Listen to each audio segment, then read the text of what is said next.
પ્રમુખ સ્વામી મહારાજની જય. એક ભાઈ એકવાર તળાવની અંદર ડૂબવા માંડ્યા. એમને ડૂબકા ખાતા જોઈને બીજા એમને મદદ કરવા માટે ત્યાં આવ્યા. પેલા જે ભાઈ ડૂબતા હતા એમને કીધું કે તમારો હાથ મને મારા હાથની અંદર આપી દો. પણ પેલા ડૂબતા હતા એ ભાઈ કોઈ રીતે હાથ ના આપે. એમને 3-4 વખત કીધું કે તમારો હાથ એ મારા હાથની અંદર તમે આપો, તમને ખેંચીને બહાર કાઢી લઉં. પણ પેલા કોઈ રીતે દાદ ના આપે. એટલે કિનારે જે બધા માણસો ઉભા હતા ને એને એવું કીધું કે તમે એમને એવું કહો કે તમે મારો હાથ તમારા હાથમાં લઈ લો. એટલે પેલા જે બચાવનાર માણસે એવું કીધું કે તમે છે ને મારો હાથ તમારા હાથમાં લઈ લો. એટલે પેલા ફટ દઈને પકડી દીધો અને એને બહાર લાવવામાં આવ્યા. એવું કહેવાય છે કે ભાઈ અમદાવાદના હતા. કંઈક લેવાની વાત, આ તો અમદાવાદ બની ગયું છે નામ, બાકી માણસની સ્વાભાવિક વૃત્તિ એ જ છે કે લેવું. નાનપણથી બાળક જન્મે ને ત્યારથી એના મનની અંદર કંઈક મેળવી લેવું, કંઈક ભોગવી લેવું, એવી ભાવના સાહજિકપણે આપણા હૃદયની અંદર હજારો જન્મોથી અંદર ઘર કરી ગઈ છે. અને આપણને મનમાં એવી ભ્રાંતિ પડી ગઈ છે હું કંઈક વધારે ભોગવું તો હું વધારે સુખી થાઉં. એટલે આપણે વિષયની પાછળ દોડ કરીએ છીએ. અને આપણને એમ છે કે ત્યાગ કરીએ ને એની અંદર બહુ દુઃખ છે, એટલે આપણે ત્યાગ કરતા ગભરાઈએ છીએ. ગીતાના 3ય અધ્યાયની અંદર શ્રી કૃષ્ણ ભગવાન આપણી ભ્રાંતિ તોડીને એવી વાત કરે છે કે તમે જેમ વધારે ત્યાગ કરશો ને એમ તમને વધારે સુખ થશે. ભોગની અંદર જે સુખ છે એના કરતા ત્યાગની અંદર જે સુખ છે ને એ અનેક ગણું વધારે છે. અને એ સુખ છે શાશ્વત છે. એવી વાત શ્રી કૃષ્ણ ભગવાન આપણને સમજાવવા માંગે છે. આપણે આ જગતની અંદર જીવીએ છીએ તો આપણે કંઈ એકલા નથી. આખી સૃષ્ટિની અંદર અનંત જીવો, અનંત મનુષ્યો, અનંત પ્રાણીઓ અને પ્રકૃતિના અનંત તત્વો આપણી સાથે જ છે. હવે જ્યારે સમાજની અંદર આપણે જીવીએ છીએ ત્યારે વિદ્વાનો એવું કહે છે કે સમાજની અંદર આપણે 3 પ્રકારે વ્યવહાર કરીએ છીએ. એક તો છે સર્વાઈવલ ઓફ ફિટેસ્ટ, જે ડાર્વિને પોતે સિદ્ધાંત આપ્યો છે. ડાર્વિનની થિયરી એવું કહે છે કે જે માણસ બળવાન હોય, જે જીવ બળવાન હોય એ શું કરે, બળિયાના 2 ભાગ અને બળિયાનો બચાવ. એ પેલા નિર્બળ હોય એને દબાવી દે, એની પાસેથી છૂટવી લે અને એનો બચાવ થઈ જાય. ને પેલો માણસ છે અથવા પેલો જે દુર્બળ વ્યક્તિ છે એનો પોતાનો નાશ થાય. તો આ પ્રકારનો એક સંબંધ પણ આપણને જગતની અંદર જોવા મળે છે. કે જગતનું જેમ આપણે જાણીએ છીએ કે અમેરિકાએ પોતે સ્ટાર વોરની આખી ટેકનોલોજી વિકસાવી અને $37 અબજ એની અંદર એમને નાખ્યા. તો એક બાજુ એ પોતે અબજો ડોલર પોતાની દેશને યુનિક બનાવવા માટે વાપરે છે અને બીજી બાજુ ઇથિયોપિયા જેવા દેશ છે એની અંદર લાખો માણસો ભૂખે મરે છે. કેલિફોર્નિયાની અંદર જ્યારે ઘઉં વધારે પાકી જાય છે ત્યારે ઘઉંના ભાવ બેસી ન જાય એટલા માટે લાખો ટન ઘઉં એ દરિયાની અંદર પધરાવી દેવામાં આવે છે. અને બીજી બાજુ ત્રીજા વિશ્વના એવા ઘણા દેશો છે જેની અંદર માણસને 2 ટંક પૂરું ખાવાનું મળતું નથી.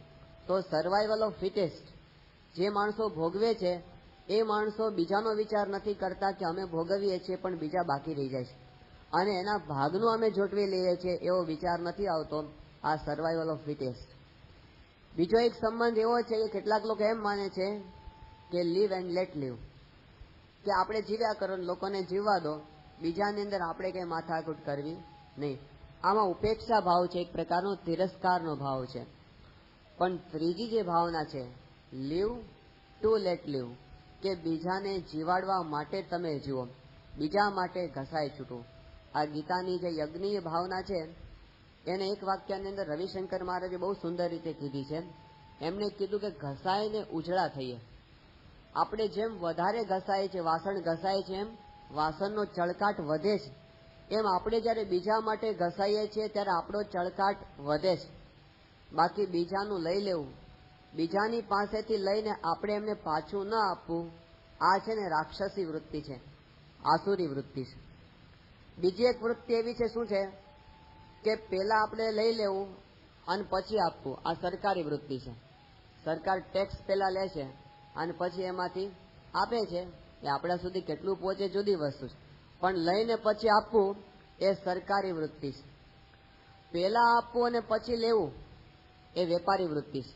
વેપાર માલ પેલા આપે, ક્યારેક ઉધાર પણ આપે, પણ પછી એના કરતા વધારે લેવાનું છે ને એટલે આપે છે, બાકી એમને આપતો નથી. એ વેપારી વૃત્તિ છે.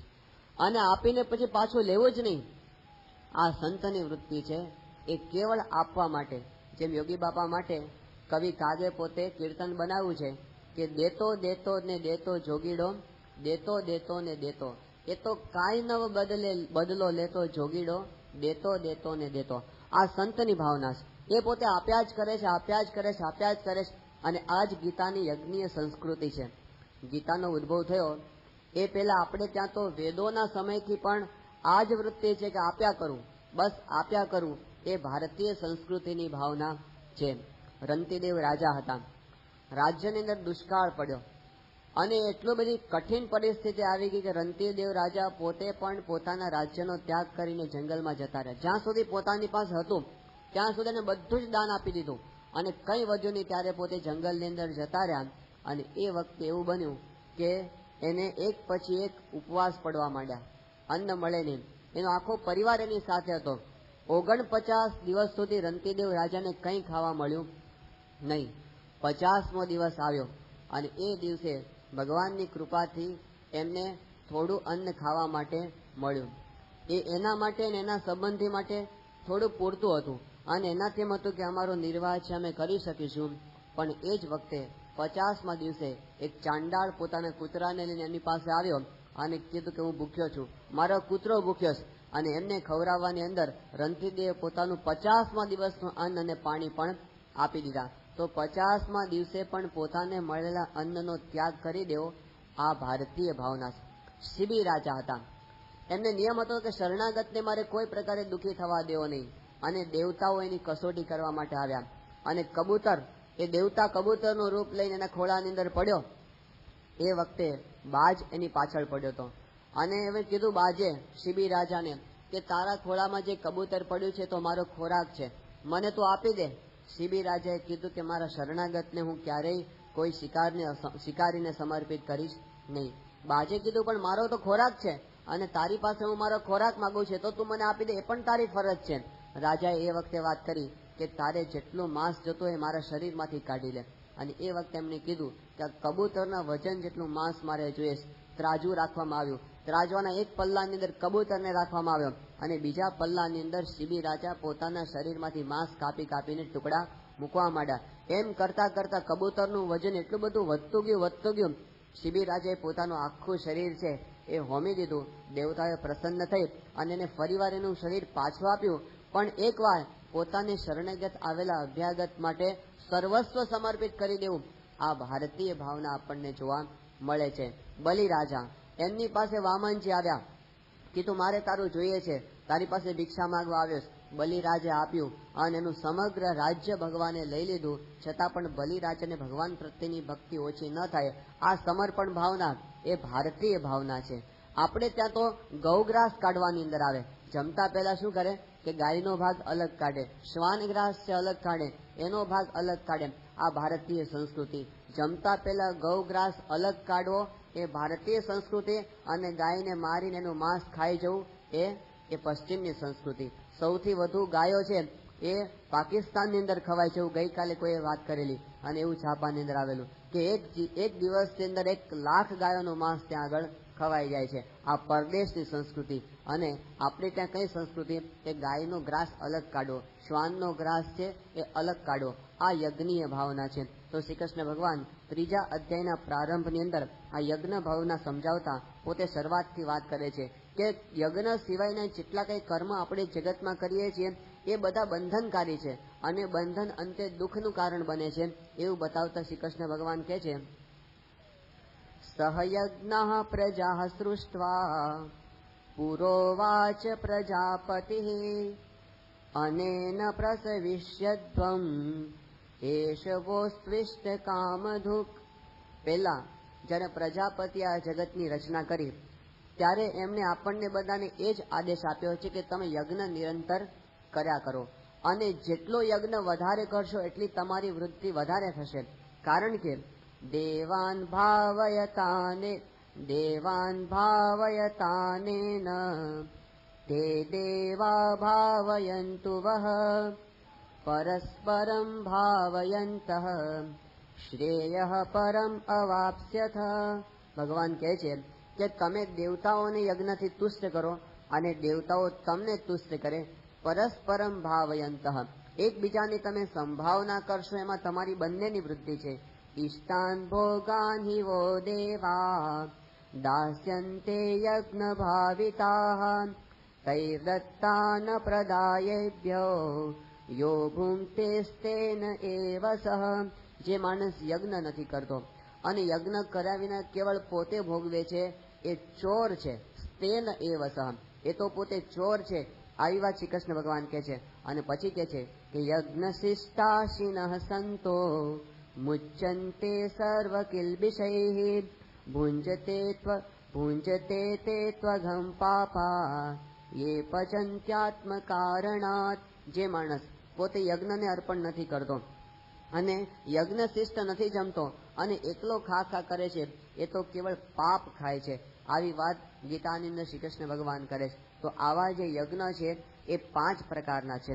પહેલો યજ્ઞ છે દેવ યજ્ઞ, બીજો યજ્ઞ છે પિતૃયજ્ઞ, ત્રીજો યજ્ઞ છે એ ભૂત યજ્ઞ છે, ચોથો યજ્ઞ છે મનુષ્ય યજ્ઞ છે અને 5મો યજ્ઞ એ બ્રહ્મ યજ્ઞ છે. આ 5 યજ્ઞોની વાત આપણા શાસ્ત્રોની અંદર સમજાવવામાં આવી. તો પહેલો યજ્ઞ એટલે દેવ યજ્ઞ, જે આપણો ટ્રેડિશનલ યજ્ઞ છે, જે ઋગ્વેદના સમયથી આપણે ત્યાં ચાલ્યો આવે છે એ યજ્ઞ.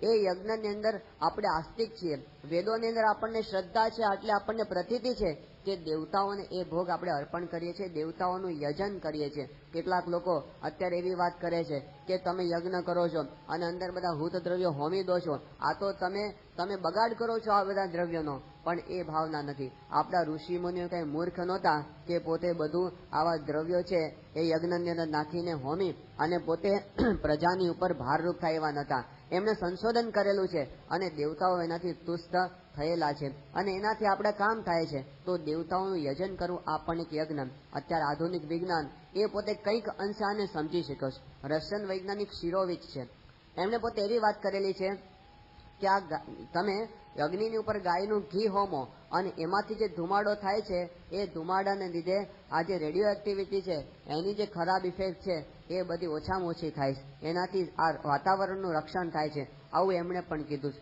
વૈજ્ઞાનિકો અત્યારે એ પણ સ્વીકારતા થયા છે કે આ જે યજ્ઞનો ધુમાડો ઉપર જાય છે એનાથી આપણું ઓઝોનનું પડ છે એ મજબૂત બનતું હોય છે અને એનાથી આપણા બ્રહ્માંડની રક્ષા થતી હોય છે. એવું એ પણ પોતે સ્વીકારતા થયા છે. અમેરિકન માનસશાસ્ત્રી છે બેરી રાથનર નામના, એમને એવી વાત કરી છે કે ભારતનો જે અગ્નિહોત્ર છે પોતે વૈજ્ઞાનિક છે અને એમણે કીધું કે એ જે રીતે સમિત હોમે છે ને એનાથી અનેક પ્રકારના માનસિક દબાણોની અંદર જગતની અંદર શાંતિ પ્રવર્તે છે. એવું એમણે પણ સંશોધન કરીને આપ્યું છે. એક જર્મન કંપની છે, એમણે પોતે સંશોધન કર્યું છે અને યજ્ઞની અંદર જે હોમ દ્રવ્યો નાખીએ અને એનું જે ભસ્મ શેષ વધે એમાંથી એને ઘણી પ્રકારની દવાઓ બનાવવાનું સંશોધન પણ કરેલું છે.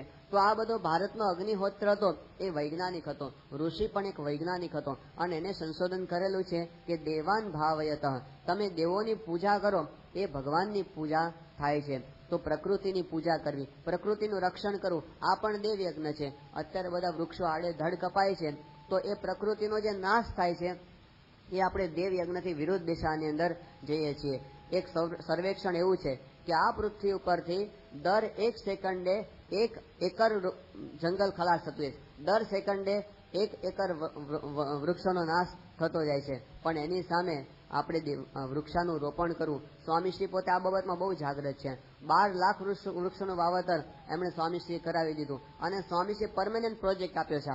સત્સંગની અંદર બીજા બધા પ્રોજેક્ટ છે ને અમુક સમય માટેના હોય, પણ કાર્યકરોને પરમેનન્ટ પ્રોજેક્ટ સ્વામી આપ્યો છે કે તમે વૃક્ષોનું રોપણ છે એ કર્યા કરો અને કરાવ્યા કરો. તો આ સંસ્થાનો કાયમી પ્રોજેક્ટ આ પણ એક પ્રકારનો દેવ યજ્ઞ છે. એની વાત ગીતા આપણને સમજાવે છે. ત્યાર પછી બીજો જે યજ્ઞ છે પિતૃયજ્ઞ. પિતાને દેવ સમાન માન, પિતૃદેવો ભવ, માતૃદેવો ભવ.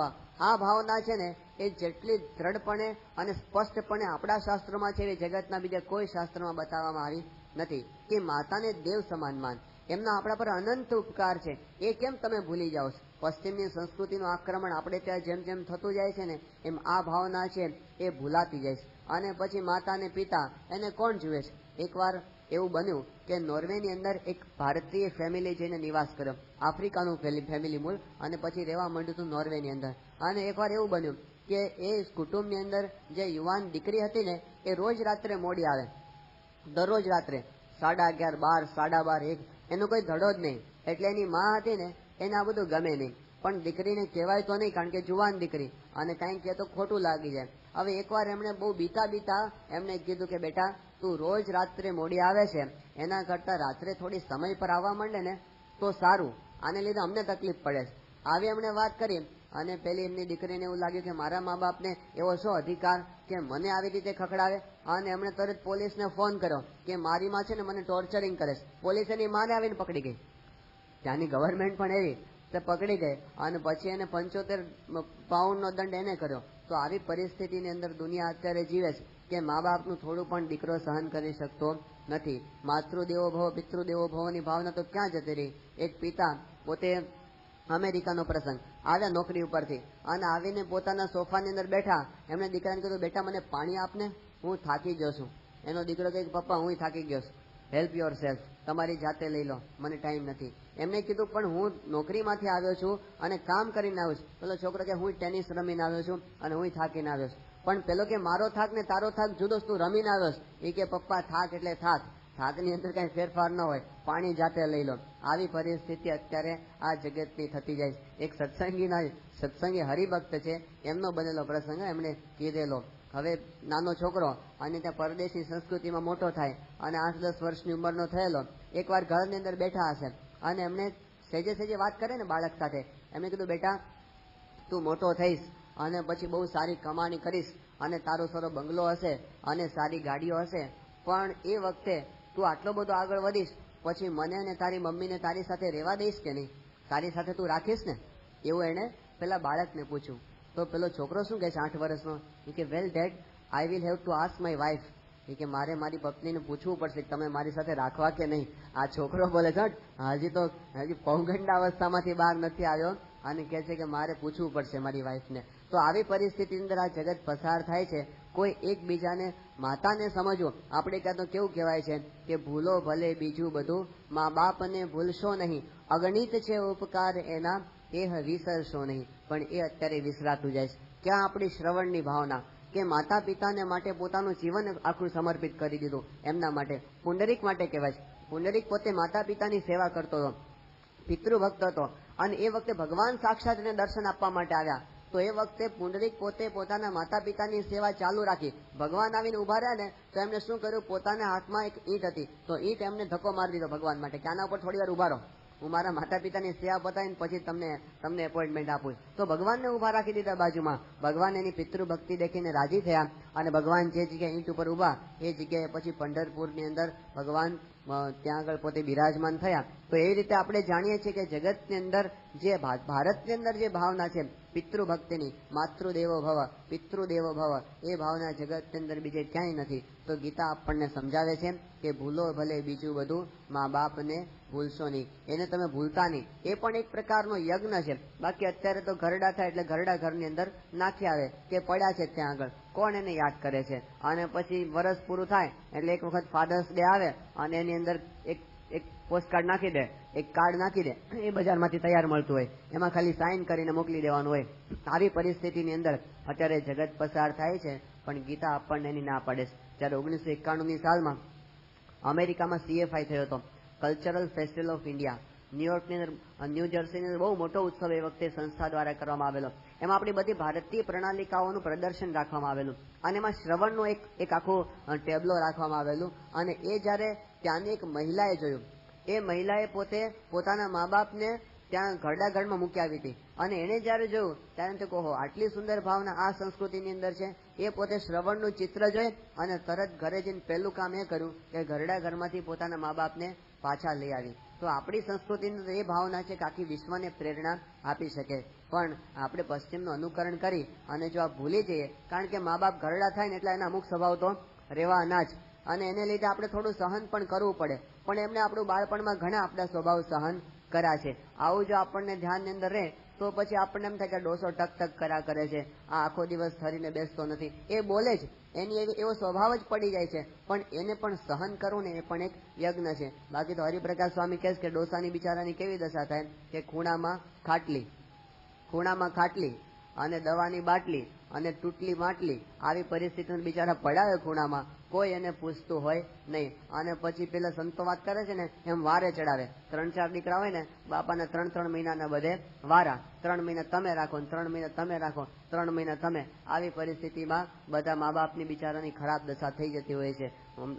અમદાવાદની અંદર ઘરડા ઘરની અંદર આપણા સંતો જયારે મળવા માટે ગયા બધા વૃદ્ધોને આશ્વાસન આપવા માટે, અને એમાં એક વૃદ્ધ પોતે મળેલા. એમણે કીધું કે મેં મારી આખી જિંદગી કમાણી કરી અને બધી મિલકત મેં મારા દીકરાઓને આપી દીધી, અત્યારે સારામાં સારા બંગલામાં રહે છે અને મને અત્યારે કોઈ ચા પાણીનું પૂછવા માટે પણ તૈયાર નથી, મને આની અંદર ધકેલી દીધો છે. તો ગીતાની ના પાડીશ કે એ પિતૃયજ્ઞ નથી. તો બીજો યજ્ઞ છે એ પિતૃયજ્ઞ. અને ત્યાર પછી ત્રીજો જે યજ્ઞ છે એ છે ભૂત યજ્ઞ. ભૂત યજ્ઞ એટલે જીવ પ્રાણી માત્ર એના માટે આપણે શું કરી છૂટીએ એવી ભાવના આપણા મનમાં જાગે, એ ભૂત યજ્ઞ છે બધા માટે. કારણ કે બધાની અંદર ભગવાનનો વાસ છે. તો એની અંદર આપણે તો કીડિયારા પૂરવા માટે લોકો જાય. લોકો શેના માટે કીડિયારા પૂરવા જાય કે આ કીડીઓ છે ને એ પણ આપણો જ એક સમષ્ટિનો જ એક ભાગ છે. તો એનું પણ પોષણ થવું છે અને એનું પોષણ કરવું એક યજ્ઞ છે. તો આવો યજ્ઞ આપણે ત્યાં થાય છે. પેલા કબૂતરને લોકો ચણ નાખે છે કારણ કે એ પણ એક પ્રકારનો યજ્ઞ છે. તો ભૂત પ્રાણી માત્ર એ બધા જ જીવો છે એનું પોષણ કરવું, એની સેવા કરવી એ ભૂત યજ્ઞ છે. બાકી માંસાહાર જે આપણે ત્યાં થાય છે, સ્વામીશ્રી કહે છે કે જેમ આપણને જીવવાનો અધિકાર છે એમ પ્રાણીઓને, જીવ પ્રાણી માત્રને જીવવાનો અધિકાર છે. તો તમે માંસાહાર કરો છો, કોકના સંતાનોને તમે કાપીને ખાઈ જાઓ છો, તો આનો કોઈ અધિકાર આપણને નથી. જેમ સ્વામી વિવેકાનંદ હતા એ પોતે શિકાગોની અંદર ગયા હતા. તો શિકાગોના ત્યાંના બધા લોકો હતા ને, એમને વિવેકાનંદ સ્વામીને કીધું સ્વામી અહીં એક બહુ જોવાલાયક વસ્તુ છે. એમણે કીધું શું? એમણે કીધું કે અહીં છે ને અહીં કતલખાનું બહુ સરસ છે અને એમાં તમને જોવા માટે લઈ જઈએ. વિવેકાનંદ સ્વામીને ત્યાં આગળ લઈ ગયા અને બતાવ્યું કે જુઓ અહીં આગળથી પશુ ઊભું રાખવામાં આવે અને આ મશીનની અંદરથી પસાર થાય અને અંદરથી પસાર થતા એટલી સરસ પ્રોસેસ થઈ જાય ને કે આ બાજુ સામેને છેડે જાય ને ત્યાંનું ચામડું છે એ સરસ મજાનું અલગ થઈ જાય, એના હાડકા છે એ અલગ થઈને પાવડર થઈ જાય અને એની પ્રોસેસ બીજે બધા ઇન્ડસ્ટ્રીઝની અંદર થાય એના માટે તૈયાર થઈ જાય. એનું માંસ છે ને એ પણ અલગ પડી જાય, લોહી છે આ બાજુ જતું રહે અને માંસના સરસ મજાના 100 ગ્રામના પેક બનીને તૈયાર આવે છે. આ બધું એમને એ લોકોએ ગૌરવથી બતાવ્યું કે અમારે ત્યાં આવું થાય છે. વિવેકાનંદ સ્વામી કે તમે સારું બનાવીશ, પણ તમે આને રિવર્સ કરી શકો આ પ્રોસેસને? તમે આ ઢોર અહીં મૂક્યો છે, આ બાજુ નીકળો નાના પડીકા માંસના થઈ જાય, તમે આ પડીકા મૂકીને આ બાજુ પશુને આખું જીવતું કાઢી શકો? પેલા માથું ખજવાડવા માંડ્યા. એ કે અમારાથી આવું તો કઈ થઈ શકે નહીં. વિવેકાનંદ સ્વામી કહે કે જેને તમે જીવાડી શકતા નથી એને મારવાનો તમને અધિકાર નથી. તમે જો આ કરી શકો તો તમારી મહત્તા છે, બાકી મારી નાખવા એ તો આસુરી વૃત્તિ છે, પણ જીવાડવો ને એ માનવીય વૃત્તિ છે. તો મનુર્ભવ, મનુષ્ય થવા માટેની ભાવના આ છે કે આપણે જીવ પ્રાણી માત્રને કઈ રીતે ઉપયોગી થઈ શકે, એના માટે આપણે શું કરી શકીએ એ વાત સમજાવવામાં આવી. જર્મનીને એકવાર એવું બન્યું કે એટલી બધી દૂધાળી ગાયો વધી ગઈ ને, દૂધ આપનારી ગાયો જર્મનીમાં, કે દૂધના ભાવ બહુ વધી ગયા.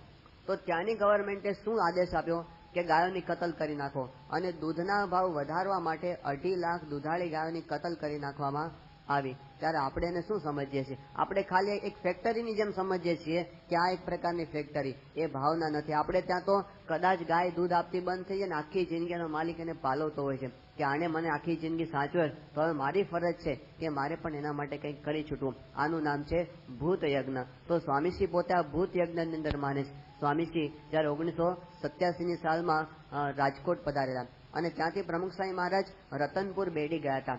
તો ત્યાં આગળ છે ને એક ઢોરવાડો હતો, ઘણા બધા પશુઓ ત્યાં રાખવામાં આવેલા અને 1987નું વર્ષ એ ભયંકર દુકાળનું વર્ષ હતું.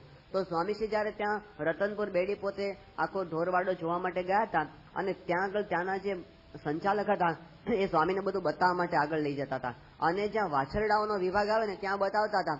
સ્વામીને જોયા ને એક સાથે 200-250 જેટલા વાછરડાઓ દોડ્યા સીધા અને સ્વામીની સામે ઊંચું મોઢું રાખી અને કંઈક માગતા હોય ને એવી રીતે જોવા માંડ્યા. સ્વામી બધાને આશીર્વાદ આપ્યા અને પછી ત્યાંથી સ્વામી આગળ નીકળી ગયા. પેલા પશુઓ બધા એમની પાછળ જ ફરે. સ્વામી જ્યાં જાય ને ત્યાં બધા પેલા વાછરડાની પાછળ ફરે. છેલ્લે સ્વામી એના સંચાલકને કીધું કે આ બધા વાછરડાઓ કેમ આવી રીતે ફરે? ત્યારે એમના સંચાલકે કીધું કે સ્વામી, બહારથી કોઈ પણ નવી વ્યક્તિ આવે ને એટલે આ વાછરડાઓને એમ થાય છે કે અમને અમારા માટે કંઈક ખાવાનું આ લોકો લાવશે. 3 દિવસથી અમને કંઈક ખાવા મળ્યું નથી. અહીંયા ઘાસચારાની બહુ તંગી અને આ લોકો ભૂખ્યા છે, અને એટલા માટે જે કોઈ આવે ને એમની આગળ બાજુ એ લોકો વીંટળાઈ જાય છે. અને સ્વામી આ વખતે જાણ્યું અને સ્વામીની આંખમાં રીતે આર્દ્રતા આવી ગઈ. સ્વામી એ વખતે ત્યાંથી પાછા આવ્યા, કંઈ બોલ્યા નહીં. સીધા જ સ્વામી ગોંડલ આવ્યા અને સીધા જ્ઞાની સ્વામી ત્યાં કોઠારી સ્વામી છે ને બોલાવ્યા. સ્વામી કે તાત્કાલિક જેમ બને એમ જલ્દી રતનપુર બેડીના કેટલ કેમ્પની અંદર જેટલું ઘાસ મોકલી શકાય એટલું બધું જ મોકલો, ખરીદીને. અને ટ્રકોની ટ્રકો ભરી અને સ્વામીશ્રી ત્યાં આગળ ઘાસ મોકલવા માંડ્યા. અને પછી સ્વામી તાત્કાલિક સંતોની મિટિંગ બોલાવી. આખી સંસ્થાના જે મુખ્ય સંતો હતા બધા એને સ્વામીશ્રી બોલાવ્યા. અને પછી સ્વામીએ કીધું કે મેં રતનપુરની અંદર ઢોરની પરિસ્થિતિ જોઈ. એમને કીધું બધે જ અત્યારે પશુઓની પરિસ્થિતિ આવી છે. આ દુકાળનું વરસ છે, માણસ તો ગમે તેમ કરીને પૂરું કરી લે છે, પણ પશુઓને કાંઈ મળશે નહીં. તો આપણે આ વખતે કેટલ કેમ્પ ખોલવા છે. એ વખતે જ્ઞાની સ્વામી વાત કરી કે સ્વામી, કેટલ કેમ્પનો છે ને આપણે એકવાર અનુભવ કરી લીધો છે, એકવાર મેં અનુભવ કર્યો છે. એમણે કીધું બહુ માથાકૂટ છે અને એની અંદર આપણે કોઈ રીતે પાર પડીએ એમ નથી. તમે કહો ને તો આપણે બધાને પશુઓને ઘાસચારો એમને આપી દઈએ, બીજા બધા કેટલ કેમ્પમાં આપણે નથી ખોલવો. સ્વામી કે ના, આપણે જ ખોલવો છે અને ઢોરની સારામાં સારી વ્યવસ્થા થાય ને આપણે કરશું. એના માટે જે ખર્ચો થાય એ કરશું, જે ભોગ આપવો પડે આપશું, પણ આપણે કેટલ કેમ્પ ખોલવા છે. અને પછી સ્વામી છે સંતોને કીધું કે અત્યારે મુખ્ય પ્રોજેક્ટ આપણો આ છે, આપણી કથા વાર્તા ગણો તો આ છે, આપણે ભગવાનની ભક્તિ ગણો તો આ જ ભક્તિ, મૂંગા પશુઓની ભક્તિ એ જ ભક્તિ. સ્વામી કે આ વખતે ઠાકોરજીનો અન્નકૂટ કરવાનો નહીં, આ જ અન્નકૂટ છે આપણો અને આ ઠાકોરજીની સેવા. અને સ્વામી એક સાથે 4 જગ્યાએ કેટલ કેમ્પ ખોલી દીધા અને બધી જગ્યાએ સ્વામી પર્સનલ ધ્યાન રાખે. સંતોને સારંગપુરમાં અભ્યાસ છોડાવી દીધો કે આ જ તમારો અભ્યાસ, આ ઢોરની સેવા કરો એ તમારો અભ્યાસ. અને બોચાસણની અંદર તો કેટલ કેમ્પ હતો. કેટલાય સંતો એવા હતા જે મહિનાઓ સુધી પોતે ઠાકોરજીના દર્શન કરવા માટે મંદિરે નહોતા જઈ શક્યા અને ખેતરની અંદર ને ખેતરની અંદર દિવસ રાત પશુઓની સેવા સ્વામીશ્રી એ વખતે કરાવી. પણ આ એંગલ, આ દ્રષ્ટિકોણ કે પશુની સેવા એ ભગવાનની સેવા છે, એ આપણો સનાતન વૈદિક સિદ્ધાંત છે. પણ એને સમજવો અને એને મૂર્તિમાન વર્તમાન સંજોગોની અંદર પણ સ્થાપિત કરવો, આ કામ સત્પુરુષ કરી શકે છે. 1991ની સાલમાં અમેરિકામાં જયારે CFI ચાલતો હતો, હવે એમાં શું થયું, પહેલા દિવસે બધા કબૂતર ઉડાડવાના હતા શાંતિના દૂત તરીકે. તો સ્ટેજ પર જેટલા કઈ મહેમાનો હતા ને, પ્રમુખ સ્વામી મહારાજ પણ હતા અને એ વખતે એમની સાથે બીજા મોટા મહેમાન હતા, બધાના હાથમાં એક સફેદ કબૂતર આપ્યું હતું. અને પછી બધા કબૂતર એક સાથે ઉડે અને શાંતિનો સંદેશ વિશ્વમાં ફેલાવે, આવી ભાવના સાથે કબૂતર બધા ઉડાડેલા. તો સ્વામીજીના હાથમાંથી કબૂતર કોઈ રીતે ઉડે નહીં. એ વખતના ત્યાંના સોલિસિટર એ વખતે આવેલા અને એમને તે વખતે એ વાત કરી કે સ્વામીશ્રીનું શાંતિનું સ્વયં સ્થાન છે, શાંતિને છોડીને શાંતિનો દૂત ક્યાં જાય. તો પછી કબૂતર તો બધા ઉડ્યા, સ્વામીનું કબૂતર પછી ઉડી ગયું. હવે પછી એવું થયું કે બધા સ્વયંસેવકો છે ને સ્વામી પાસે રિપોર્ટિંગ કરતા, તેમાં એક સ્વયંસેવક એવી વાત કરી કે સ્વામી, આ બધા કબૂતર ઉડી ગયા છે પણ એક કબૂતર છે ને એ નગરની અંદરથી બહાર ગયું નથી, એ નગરમાં જ ફર્યા કરે છે ને બીમાર છે અને એટલો બધો બીમાર છે કે પોતે કંઈ ખાઈ પી શકતું નથી. સ્વામીને તરત ચિંતા થઈ. સ્વામી કે કબૂતરની તમે ચિંતા કરો, એની સારવાર કરો. અને સ્વામી ઉમેશ રાજા નામના આપણે એક યુવક છે એને સોંપ્યું કે તારે કબૂતરનું ધ્યાન રાખવાનું. અને કબૂતરને ધ્યાન રાખીને એની દવા બધી કરાવી. સ્વામી રોજ સમાચાર પૂછ્યા કે પેલા કબૂતરને આજે કેમ છે. અઠવાડિયા સુધી $50 ખર્ચો એક કબૂતર માટે કરાવ્યો અને પછી સાવ સાજું થયું ઉડી ગયું. ત્યારે સ્વામીને નિરાશ થઈ. તો એક કબૂતરનું દુઃખ પણ સત્પુરુષ પોતે જોઈ શકતા નથી. હમણાં આ વખતે તાજેતરની અંદર દુષ્કાળ પડ્યો અને એ વખતે પણ સ્વામીશ્રીએ અમેરિકા રહ્યા થતા ત્યાંથી સંતોને બધાને ત્યાંથી કાગળ લખ્યો. સવારે સ્વામી વહેલા 5 વાગે ઉઠી ગયા અને પછી સ્વામીએ પોતે પત્રને લખેલું છે ઈશ્વરચરણ સ્વામીને બધા સંતોને કે આજે મારી ઊંઘ છે વહેલી ઉડી ગઈ અને મને ઊંઘ ના આવી, કારણ કે અત્યારે કાઠિયાવાડની અંદર બધા દુષ્કાળને લીધે હેરાન થાય છે. એટલા માટે મને અત્યારે વિચાર આવ્યો છે, હું લખું છું. સ્વામી 6 પાનાનો ફેક્સ ત્યાંથી લખીને કરો. સ્વામી કેમ કે બધા સંતો એ અહીંયા આગળ અમદાવાદમાં ભેગા થાવ, મોટા સદગુરુ સંતો, અને મિટિંગ કરો અને આ વર્ષે આપણે અનાજ બધાને આપવું પડશે, અનાજનો સંગ્રહ કરો, એનો વ્યય ન થાય જુઓ અને કેટલ કેમ્પ ખોલવા છે એના માટે તમે મિટિંગ કરો. એની વાત સ્વામીશ્રી ત્યાં આગળ કરી દીધી અને પછી દેશમાં આવ્યા અને સ્વામી પહેલું કામ આ કર્યું, બધે કેટલ કેમ્પ ખોલવાનું. હવે એ વખતે એવું બન્યું કે એક દિવસ એવું થયું ગોંડલમાં કેટલ કેમ્પ ચાલુ થઈ ગયો. હવે સ્વામીશ્રીને ખબર પડી કે આ કેટલ કેમ્પ ચાલુ થયો છે અને એની અંદર બધા પશુઓ પણ આવી ગયા. સ્વામી બધી સંખ્યા જાણી, રોજ રિપોર્ટ લેતા હતા અને એમાં એક દિવસ એવું બન્યું કે બહુ ઠંડી પડી, સખત ઠંડી.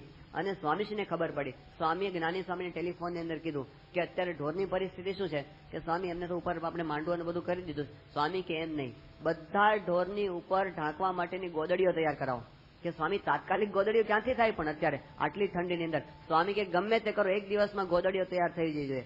અને ઢોરને માટે સ્વામીએ ત્યાં બેઠા બેઠા ચિંતા કરી કે આપણે આશરે પશુ આવેલું તેને ઠંડી લાગવી જોઈએ નહીં. તો પોતાના માલિક પણ જે પશુઓને નથી સાચવતા, સ્વામીશ્રી કે આપણે પશુ આપણે આશરે આવેલો અને એવો તૈયાર કરીને આપણે મોકલો કે જયારે ઉનાળો પૂરો થાય અને એને ખેતરની અંદર જોડે ને તો પહેલા જ દિવસથી કામ કરી શકે. ખાલી જીવાડવો એટલું લક્ષ્ય નથી, પણ એવું કરીને મોકલવું ઢોરને કે પોતે એના માલિકને કામ લાગી શકે. તો એમના અંદર આ ભૂત યજ્ઞ આપણે બીજા પશુઓ. છઠ્ઠો મનુષ્ય કેવો છે કે પોતે જાય છે, પોતાની કમાણીના પૈસા છે એનાથી કેરી ખરીદે છે, ઘરે લાવે છે, ભગવાનને ધરાવે છે અને પછી છે ને બધી વેચી દે છે, પોતે કઈ ખાતો નથી. તો એને પણ સુખ આવે છે. અને સાતમો મનુષ્ય કેવો છે ખબર છે કે પોતે આવી રીતે બજારમાં જાય છે, પોતાની કમાણીને પૈસાથી કેરી ખરીદે છે, ઘરે લાવે છે અને ભગવાનને ધરાવે છે અને પછી બધી જ છે ને એ બીજાને વેચી દે છે. અને છતાં પણ વેચ્યા પછી પોતે ભૂલી જાય કે મેં કોઈના પર ઉપકાર કર્યો છે. આ છેલ્લો માણસ જે છે ને એનું સુખ શાશ્વત છે. બાકી બીજા બધાને સુખ આવશે, ટેમ્પરરી આવશે, થોડી વાર માટે સુખ આવશે, ખાલી ઇન્દ્રિયજન્ય સુખ આવશે, અનુભવજન્ય સુખ કોઈને આવશે નહીં. છેલ્લા માણસનું સુખ શાશ્વત. ડાંગરાની અંદર યોગીજી મહારાજ હતા અને એ વખતે પોતે બપોરે બધા હરિભક્તોને જમાડ્યા. આ સિઝનનો પહેલો રસ હતો. આખી સિઝનમાં પહેલી વખત ઠાકોરજીને રસના થાળની રસોઈ થઈ હતી અને બધાને જમાડી અને છેલ્લે યોગીજી મહારાજ પોતે જમવા માટે બેઠા. અને હજી તો બેઠા ને એ વખતે 2 હરિભક્તો આવ્યા કે જય સ્વામિનારાયણ સ્વામી. અને યોગીજી મહારાજ જોયું કે હરિભક્તો આવ્યા, પોતાના પથ્થરમાંથી બધો રસ એમને ખાલી કરી નાખ્યો, પાછો શરૂ નતું કર્યું જમવાનું. અને કીધું આવો આવો, બહુ સરસ સમય આવી ગયા અને બધાને જમવા બેસાડી દીધા. અને પોતાના ભાગનો જે છેલ્લો રસ વધ્યો હતો ને એ બધો હરિભક્તોને જમાડી દીધો. આ યોગીજી મહારાજનું સુખ છે ને શાશ્વત સુખ કહેવાય. બીજાને જમાડ્યું ને એ સુખ. એટલું જ નહીં, એ પ્રસંગને આપણે જયારે સંભાળીએ તો આપણને આનંદ આવશે. જોજો, યોગીજી મહારાજનો તો આનંદ આવ્યો જ, એ તો શાશ્વત આનંદ છે. પણ એ પ્રસંગની સ્મૃતિ આપણે જયારે કરીએ ને ત્યારે આપણને પણ આનંદની અનુભૂતિ થાય છે. તો બીજાને આપવાથી જે સુખ થાય છે ને એ સુખ શાશ્વત. આપણે ઘણી બધી વખત જીવનમાં પાણી પીધું, આપણે જીવનમાં કેટલા પ્યાલા પાણી પીધું એની કોઈ ગણતરી આપણે કરી શક્યા. જેટલું બધું પાણી આપણે પીધું એમાંથી એક પણ પ્યાલો આપણને યાદ નથી. પણ ક્યારેક કોક માણસ બહુ તરસ્યો હશે, એને અતિશય પાણીની જરૂર હશે અને એ વખતે આપણે દોડીને એક પાણીનો પ્યાલો એને પાયો હશે ને આખી જિંદગી યાદ રહેશે કે મારાથી એક સારું કામ થયું છે. આપણે કેટલી વાર રોડ ક્રોસ કર્યો, આપણે ઘણી વખત રોડ ક્રોસ કરવો જ પડતો હોય ચાલતા, તો એવું કે આપણને યાદ નથી આપણે કેટલી વાર રોડ ક્રોસ કર્યો. પણ ક્યારેક કોક આંધળો માણસ હોય અને એ હાથમાં લાકડી લઈને ઉભો હોય અને એને મદદની જરૂર હોય અને એ વખતે એનો હાથ પકડીને આપણે સામે કાંઠે લઈ ગયા હોય ને રોડના, એ આપણને આખી જિંદગી યાદ રહેશે કે એક આંધળાને મેં એક મદદ કરી હતી અને એક સારું કામ મારાથી થયું હતું. એ જ્યારે જ્યારે સંભાળશો ને ત્યારે આનંદ આવશે. એ વખતે તો મજા આવી, પણ એક સારું કામ આપણાથી થયું હશે ને એ આનંદ આપણને જીવનભર આનંદ આપ્યા કરે છે. તો સાચો આનંદ આ છે. સ્વામી કહે છે કે બીજાના સુખમાં આપણું સુખ. આ અનુભવ કરવાની વસ્તુ છે. આપણે ખરેખર વ્યક્તિનો અનુભવ થાય. અત્યારે તો પરદેશની અંદર આના વિશે બહુ સંશોધનો થયા છે અને વૈજ્ઞાનિકો અને ડોક્ટરો હવે તો એવું કહે છે કે હવે તો પ્રિસ્ક્રિપ્શનમાં એવું આપવું પડશે કે તમે છે ને આ દવા તો લેજો પણ દવાની સાથે થોડું ડાયટિંગ કરજો. એ કેવું પડે છે, દવાની સાથે થોડું ડાયટિંગ કરજો, એની સાથે થોડું રોજ વોકિંગ કરજો. અને ત્રીજી શું ખબર છે કે કોઈક એક માણસની કંઈક સેવા કરજો. તમે સેવા કરશો ને એનાથી તમારી હેલ્થ સારી થશે. તો બીજાને મદદ કરવાથી આપણા અંતરની અંદર આનંદની અનુભૂતિ થાય છે. આ મનુષ્ય યજ્ઞ છે. બાકી માણસ એ તો માણસને મારવા શીખ્યો જ છે, એ આપણને દેખાય. અત્યારની પરિસ્થિતિ એવી છે ને, ન્યુટ્રોન બોમ્બ માણસે બનાવ્યા છે. કેટલી હદ સુધી માણસની કિંમત ઘટી ગઈ. ન્યુટ્રોન બોમ્બ એટલે શું કે એ બોમ્બ નાખે ને તો એ બોમ્બની અંદર બધું જ બચી જાય, કાંઈ મરે નહીં. એ બોમ્બની અંદર તમારું તૂટેલું સ્લીપર હોય એ પણ બચી જાય, પણ એ બોમ્બની અંદર માણસ મરી જાય. તો માણસની કિંમત અત્યારે તૂટેલા સ્લીપર જેટલી પણ રહી નથી. તો એવી કક્ષાએ અત્યારે મનુષ્ય પહોંચી ગયો કે માણસને મારો. 20,000 દુનિયાના સારામાં સારા વૈજ્ઞાનિકો અત્યારે શું સંશોધન કરે છે ખબર છે? 20,000 ટોપ લેવલના વૈજ્ઞાનિકો માણસને કેવી રીતે મારી નાખવો ને એના સંશોધનની અંદર અત્યારે પડેલા છે. ડેથ ફેક્ટરીના સંશોધનની અંદર એ લોકો બધા પડેલા છે. તો અત્યારે માણસ મટી ગયો છે કારણ કે પોતે માણસને જ મારતા શીખી ગયો છે. મનુર્ભવ, તો મનુષ્ય થાય એવું માણસને કેવું પડે છે. તો એવી પરિસ્થિતિની અંદર મનુષ્યની સેવા કરવી એક મનુષ્ય યજ્ઞ છે. મનુષ્યની અંદર ભગવાનની ભાવના બોલાવી અને જન સેવા કરવી, આ વાત આપણા શાસ્ત્રો એ આપણને સમજાવે છે. ગીતાના 6થા અધ્યાયની અંદર 5મા અધ્યાયની અંદર એક બહુ સુંદર શ્લોક આપવામાં આવ્યો છે અને એની અંદર આપણા ઋષિ મુનિઓની ભાવના બહુ સુંદર રીતે વ્યક્ત થઈ છે. એની અંદર કહેવામાં આવ્યું છે કે લભંતે બ્રહ્મ નિર્વાણમ ઋષય ક્ષીણ કલ્મષાહ છિન્ન દ્વૈતા યતાત્માન સર્વભૂત હિતે રતા. કે આપણા યોગીઓ કેવા હોય, જે કર્મયોગની અંદર સંસિદ્ધ થયેલો ઋષિ છે, જે જ્ઞાન યોગની અંદર પોતે પારને પામી ગયેલો ઋષિ છે, એ જ્ઞાન યોગી અને કર્મયોગી કેવો હોય તો એની અંદર કે છે કે પોતે બ્રહ્મ નિર્વાણને પ્રાપ્ત કરી શક્યો છે. પછી પાછો કેવો છે કે ક્ષીણ કલ્મષા, અંતરની અંદર બધી મલિનતાઓની નાશ પામી ગઈ છે, અને વળી છિન્ન દ્વૈધા, એના બધા સંશયોનો નાશ થઈ ગયો છે. યતાત્માન, એ પોતે સંયમી છે. અને આવો પુરુષ છેલ્લું એક વિશેષણ બહુ સુંદર વાપરે છે કે સર્વભૂત હિતે રતાહા. એ પોતે પછી સુઈ ના રહે, પોતાની આવી સ્થિતિ થઈ ગયા પછી એ પોતે સર્વભૂત હિતે રતાહ, જીવ પ્રાણી માત્રના હિતની અંદર પોતે પ્રવૃત્ત થાય. ભારતના ઋષિઓ મુનિઓ શા માટે આખી જિંદગી પ્રવૃત્તિશીલ રહ્યા, એનો જવાબ આની અંદર છે કે પોતે સર્વભૂત હિતે રતાહ હતા. ગીતાનો આ આદેશ છે કે આપણી સ્થિતિ થઈ ગયા પછી આપણે બેસી નહીં રહેવાનું. પ્રમુખ સ્વામી મહારાજ એ તો પોતે સંસિદ્ધ પુરુષ છે, એમને કઈ સાધના કરવાની જરૂર નથી. એ તો પોતે માયાથી પર અને મુક્ત પુરુષ છે, અને અખંડ ભગવાનના સુખમાં અલમસ્ત છે, છતાં પણ પોતે એક ઠેકાણે બેસી રહેતા નથી. એ સતત પ્રવૃત્તિશીલ છે. કારણ શું છે? એમને આપણને આ માર્ગ બતાવ્યો કે સર્વભૂત હિતે રતાહ. તો આપણે સાધક અવસ્થાની અંદર પણ આ કરવાનું છે, અને સિદ્ધ દશાની અંદર પણ આ કરવાનું છે. આ એક યજ્ઞ છે. જેમ ગાંધીજીને પોતાને નરસિંહ મહેતાનું એક ભજન બહુ ગમી ગયું. નરસિંહ મહેતા પોતે ભક્ત હતા, અને એ તો પોતે ભગવાનની મૂર્તિમાં અલમસ્ત રહેતા હતા, છતાં પણ સાચો વૈષ્ણવજન શું કહેવાય, એમને એ જ વાત કરી કે વૈષ્ણવજન તો તેને રે કહીએ જે પીડ પરાઈ જાણે રે. વૈષ્ણવજન તો તેને રે કહીએ, એ વૈષ્ણવજન કહેવાય જે પારકી પીડને જાણી શકે. બાકી મંદિરની અંદર બેઠા બેઠા માળા ફેરવા કરે અને કે હું ને મારો ભગવાન, જગતનું જે કરવું એ થવું એ થાય, લોકોને મરવું હોય તો મરે, એ સાચો વૈષ્ણવજન નથી. ભગવાનની પૂજા કર્યા કરે, અર્ચન કર્યા કરે, અને પછી કોઈ ગરીબ માણસ હોય એને ઠેબે મારે, તો એ ભક્તિ એ સાચી ભક્તિ નથી. વૈષ્ણવજન તો તેને રે કહીએ જે પીડ પરાય જાણે. સંત એને કહેવાય કે જે બીજાના દુઃખની અંદર પોતે દુઃખી થાય, બીજાના દુઃખની અંદર પોતે ભાગ લે, આનું નામ સંત કહેવાય. એ સંતનું હૃદય છે ને આટલું બધું કોમળ હોય કે હંમેશા બીજાના હિતની ભાવના એના અંતરમાંથી વયા કરતી હોય. પ્રમુખ સાંઈ મહારાજના જીવનમાં આપણને મૂર્તિમાં આ વસ્તુ દેખાય કે પ્રત્યેક ક્રિયાની અંદર એમને એવો જ વિચારે કે કોઈ માણસ દુઃખી ન થવો જોઈએ. કેટલી હદ સુધી 1989 ની અંદર વિદ્યાનગરમાં બાળ મહોત્સવ હતો. હવે એ વખતે બાળ મહોત્સવ અંદર બધા સંવાદો થતા હોય ને, એની અંદર કેટલાક બાળકોએ, મુંબઈના બાળકોએ એક સંવાદ રજૂ કરેલો. એનું નામ હતું સંસ્કાર જ્યોત. એક ડ્રામા હતો.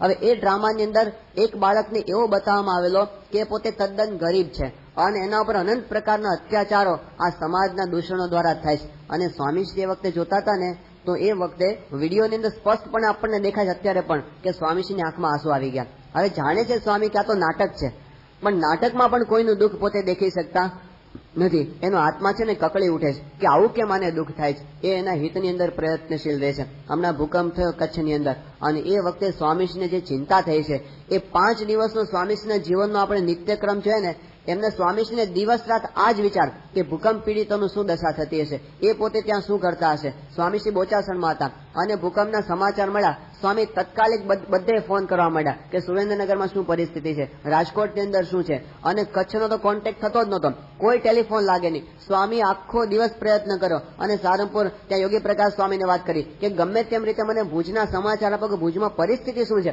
અને સ્વામી ત્યાંથી અટલાદરા ગયા. સ્વામી રીતસર અકળાઈ ગયા હતા કે મને સમાચાર કેમ નથી મળતા, ભુજમાં શું છે. બીજે દિવસે સવારે આપણો એક યુવક છે, એમને સ્વામીએ સ્પેશિયલ ત્યાં આગળ મોકલ્યો. એ પોતે ત્યાં આર્મીની અંદર છે. સ્વામી કે તું પ્લેનની અંદર જા અને ભુજમાં જઈને જોયા કે શું પરિસ્થિતિ છે. એ ત્યાં ગયો અને સ્વામીને બધા રિપોર્ટ આપ્યા. સ્વામીશ્રીના આદેશથી સંતોએ ભૂકંપ થયો અને 2 કલાકની અંદર જ રાહત કામ બધું શરૂ કરી દીધું હતું, અને રસોડું શરૂ કરી દીધું. હરિભક્તોને અને બહારના જે કાંઈ માણસો હતા બધાને જમાડવા માંડ્યા હતા. પણ એક વખત ટેલિફોન ચાલુ થયો અને સ્વામીશ્રી બધી સહાય મોકલવા માંડ્યા, અને પોતે સૂચના આપવા માંડ્યા. સ્વામીશ્રી 150 સંતોનો કાફલો ત્યાં આગળ ખડકી દીધો કે તમે સેવા કરો, અને સ્વયંસેવકોનો ઢગલો થઈ ગયો. ત્યાં આગળ 5-7 હજાર સ્વયંસેવકો બધા જ આ સેવાની અંદર લાગુ પડી ગયા. અને એની અંદર સ્વામીશ્રીના આદેશથી જે સંતો સેવા કરતા હતા એ બધા વાત કરે છે કે સ્વામી પોતે રજે રજ માહિતી લે રોજ, અને સ્વામી બધી પ્રકારની સૂચના આપે. સ્વામી કે આ બધા ભૂકંપની અંદર બધા અત્યારે બધા જ હેરાન થઈ ગયા છે. અત્યારે એ લોકો બધા માનસિક રીતે પડી ભાંગ્યા છે, માટે એને માનસિક રીતે તમે ટેકો આપજો. તમે એને ખાવા તો આપો છો, પણ એક ધ્યાન રાખજો. સ્વામી કેટલું સૂક્ષ્મ ધ્યાન રાખે કે કોઈ પણ માણસ અહીં આવે ને રસોડાની અંદર જમવા માટે કોઈનું નામ તમે પૂછતા નહીં, કોઈનું નામ પૂછતા નહીં, કોઈની જાતિ તમે પૂછતા નહીં, કારણ કે તમે સહેજે સહેજે અમથાનું નામ પૂછશો ને તો એને એવું લાગે કે અમારું ટેસ્ટિંગ કરે છે. પણ અત્યારે તમે કેવળ એમને સહાનુભૂતિ આપો. સ્વામી કહે કે આમાં ઘણા બધા સારા ઘરના માણસો હશે. હવે એ લોકો પોતે કોઈ દિવસ કોઈની સામે હાથ લંબાવ્યો નથી, તો એને રાહત કાર્યની અંદર આવી રીતે જમવાની અંદર સંકોચ થશે. તો એવા જે મોટા માણસો હોય કે જે પોતે સારા ફેમિલીના હોય એમને ઘરે તમે ટિફિન પહોંચાડજો, એ ત્યાં આગળ માગવા આવી શકશે નહીં. અને સ્વામી કેટલું સૂક્ષ્મ ધ્યાન રાખે ખબર છે, એ કે તમે ટિફિન લઈને જાઓ ને આપવા માટે, તો ટિફિન ઘરના પુરુષ વર્ગના મુખ્ય માણસને તમે આપજો. કારણ કે આખા ઘરનું પોષણ આખી જિંદગી કોણ કરે છે? પુરુષ વર્ગનો મુખ્ય માણસ છે ને એ કરે છે. એનું એક સ્ટેટસ છે, એટલે કે હું લાવીને બધાને જમાડો એવી એમને ભાવના હોય. તમે જો બૈરાને આપો, કોઈ સ્ત્રી વર્ગને આપો, તો પછી પેલાને એવી ભાવના નથી કે આના હાથનું મારે ખાવું પડે છે. પણ એટલું ધ્યાન રાખજો, એની ભાવનાઓને પણ તમે સાચવજો. સ્વામી કહે કે અત્યારે ભૂકંપ થયો અને 3-4 દિવસ થઈ ગયા. સ્વામી કહે કે એ લોકો ઘરની અંદરથી એમને બહાર નીકળી ગયા, એને પગમાં પહેરવા માટે જૂતા નહીં હોય, તો તમે આખી ટ્રક અહીંથી જૂતા મોકલો છો, એ બધાને એને પગમાં તમે સ્લીપર આપજો. અને જયારે 10 દિવસ થયા, સ્વામી કે ઘણા દિવસ એ લોકો એમને ટેન્ટની અંદર પડ્યા છે, એમના નખ વધી ગયા હશે, તો અમે નેલ કટર તમે આપજો. આવી નાની નાની સૂચના સ્વામી દરેક બાબતની અંદર કે એને કઈ દુઃખ પડવું જોઈએ નહીં. તો આવી બાબત સ્વામી કે તમે રોજ ભાઈ ખીચડી કઢી ન જમાડતા, સારી સારી વાનગીઓ જમાડજો. અને એ લોકોને ઘર જેવું લાગવું છે, એમ ન લાગવું છે કે અમે ગમે ત્યાં આવીને જમીએ છીએ, પણ ઘરની અનુભૂતિ થાય તો સારા મિષ્ટાન જમાડજો, સારી વાનગીઓ જમાડજો. તો 90 કરતા વધારે વાનગીઓ સ્વામીશ્રીના આદેશથી ત્યાં આગળ જમાડવામાં આવી. પણ સર્વભૂત હિતે રતા, પોતે એક સંત છે, પોતે તો સ્થિત પ્રજ્ઞ દશાની અંદર વર્તે છે, પોતે તો ભગવાનના આનંદમાં અલમસ્ત છે, અને છતાં પણ એના હૃદયમાં એવી ભાવના છે કે કોઈ દુઃખી થવો જોઈએ નહીં. અને પોતે સાચા સંત છે ને, પોતે સ્વામીશ્રી ઉપદેશ આપે છે, ગીતાનો ઉપદેશ આપે છે, ઉપનિષદનો ઉપદેશ આપે છે, બ્રહ્મજ્ઞાનનો ઉપદેશ આપે છે, આત્મા પરમાત્માની વાત કરે છે. પણ સ્વામીશ્રી સમજે છે કે જે વખતે માણસ ભૂકંપમાં ફસાયેલો હોય એ વખતે કઈ ત્યાં જઈને એને આત્મા પરમાત્માની વાતો કરવાની હોય નહીં. એ વખતે એને પહેલા તમે ભોજનની ડીશ આપો, પાણીનો ગ્લાસ આપો, એને 2 આશ્વાસનના શબ્દો કહો, અને પછી જરા સ્વસ્થ થાય ને એ વખતે એને સારી વાત કરવાની. કેટલાક લોકો તેમ માને બસ અમારે તો વિચારો જ આપવાના ખાલી. હવે ભાઈ એ વખતે વિચારો આપવાના ન હોય,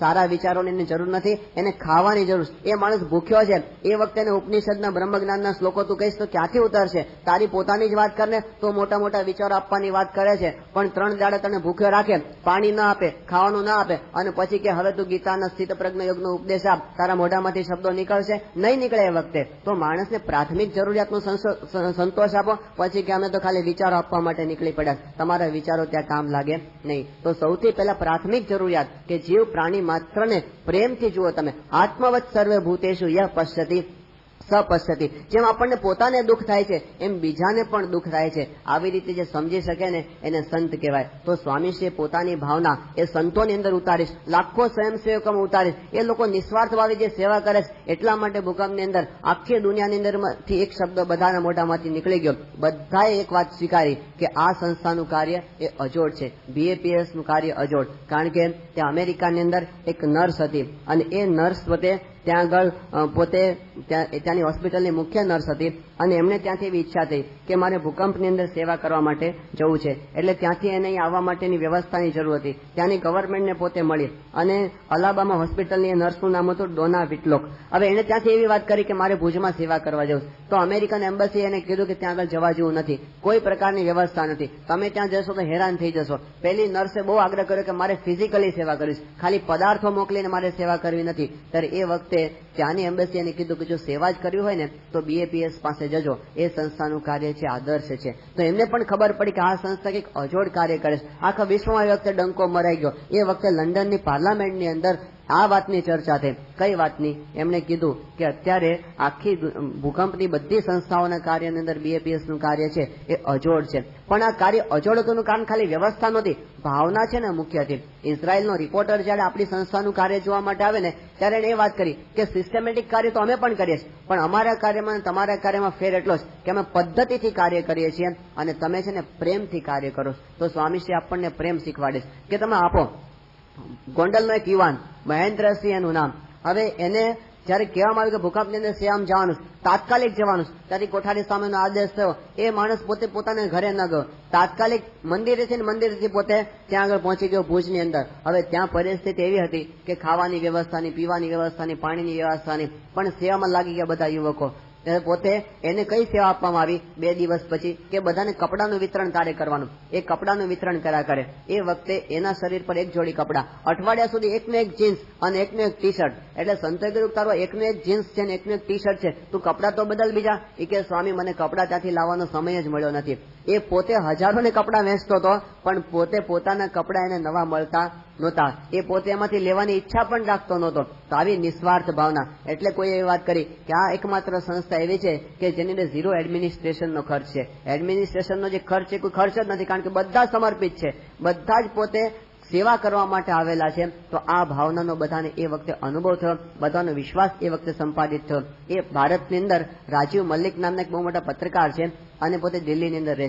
હવે એ પોતે હિન્દુઇઝમ ટુડે નામના મેગેઝિનના ભારત ખાતેના મુખ્ય પત્રકાર છે. હિન્દુઇઝમ ટુડે એ આખા વિશ્વના હિન્દુ ધર્મના સમાચારો પ્રકાશિત કરતું એક સુંદર મેગેઝિન છે. હવાઈ ટાપુ પર સ્વામી શિવાય સુબ્રમણ્યમ એમનો એક બહુ મોટો આશ્રમ છે. એ પોતે હિન્દુ ધર્મની અસ્મિતાવાળા સંત છે અને પોતે યુરોપિયન છે. ચામડીથી પોતે ધોળા છે, ગોરા છે, પણ છતાં પણ પોતે હિન્દુ ધર્મની અસ્મિતાવાળા છે. હિન્દુ શાસ્ત્રોનો અભ્યાસ કરે છે, હિન્દુ પ્રણાલિકાથી શિવજીની પૂજા અર્ચના કરે છે. એમના 25 સંતો ત્યાં આગળ છે અને પોતે ગુફાઓની અંદર ઋષિ મુનિઓના જેવું જીવન જીવે છે. હવે એમને ત્યાંથી ખબર પડી કે આવી રીતે ભૂકંપની અંદર આ સંસ્થા સેવા કરે છે અને રોજ 27,000 માણસોને જમાડે છે. એટલે એમને સીધો ફોન કર્યો ત્યાં દિલ્હીની અંદર રાજીવ મલ્લિકને અને કીધું, રાજીવ આ કેવી રીતે બની શકે? 27,000 માણસોનું તો આખું ગામ હોય અને રોજ આટલા માણસોને 2 મહિના સુધી જમાડવા, તો તમે ત્યાં રૂબરૂ જઈને તપાસ કરો અને એનો રિપોર્ટ આપો અને અમારે મેગેઝિનની અંદર છાપો. રાજીવ મલ્લિક ત્યાં આગળ ગયા અને એમણે 2 દિવસ ત્યાં આગળ રોકાયા અને બધું કાર્ય જોઈને જે અભિભૂત પોતે થયા છે. એમણે વાત કરી કે હું આવ્યો, હું ગામડાની અંદર ફર્યો, શહેરની અંદર ફર્યો, કલેક્ટરોને મળ્યો, ઓફિસરોને મળ્યો, સામાન્ય માણસોને મળ્યો, મામલતદારોને મળ્યો, બધાને મળ્યો. બધાને મેં પૂછ્યું કઈ શું કામ થાય છે, કઈ સંસ્થા કામ કરે છે? તો બધાના મુખે પહેલું કામ એ પ્રમુખ સાહેબ મહારાજની સંસ્થાનું હતું અને બધા એક જ વાત કરી કે સંસ્થાનું કાર્ય અદ્વિતીય. પણ એમને કીધું કે મને પોતાને જે 2 વસ્તુ સ્પર્શી ગઈ ને એ અલગ છે. એમને પોતે વાત કરી કે મને કઈ 2 વસ્તુ સ્પર્શી ગઈ? કે મને સંતોને મળતા ખબર પડી કે આ લોકો સંતો એ ક્યારે સુવે છે જ મને ખબર પડતી નથી. 18 કલાક પ્રવૃત્તિ કરતા હું એ લોકોને જોઉં છું સાધુ થયા પછી. અને જયારે ભૂકંપ થયો એ વખતે પાણીની વ્યવસ્થા નહોતી, તો સંતોએ પ્રમુખ સ્વામી મહારાજને કીધું, સ્વામી અમે નિત્ય પૂજા કરી શકીએ એ પરિસ્થિતિ નથી, અહીં આગળ પાણી જ નથી આવતું. તો સ્વામી એ વખતે છૂટ આપી કે તમે સ્નાન નહીં કરો ને તો પણ ચાલશે. આટલી ઉદારતા ધર્મમાં હોઈ શકે મને આજે ખબર પડી કે સંતોને 3 દિવસ સુધી નાવાનું પણ નહીં, આવી છૂટ પ્રમુખ સ્વામી મહારાજે એ વખતે આપી.